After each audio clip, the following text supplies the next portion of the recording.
When it comes to dressing a newborn, comfort and convenience are king. Here are our top tips for how to dress your new baby.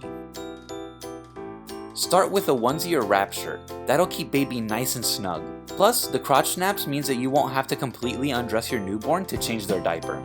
Add footies. You want to keep those toes warm, but even the tiniest babies can find a way to kick their socks right off. Add a seasonal layer, depending on the weather.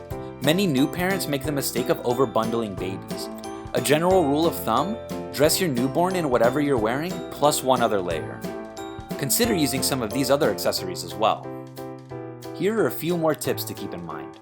When buckling baby into a car seat, remember to remove any bulky clothing, like jackets or buntings, to make sure that the straps are snug and your little one is properly secured.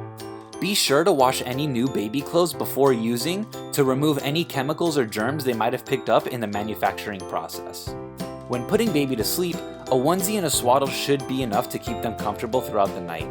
You can also find long sleeve onesies with built-in mitts if your baby tends to scratch themselves at night.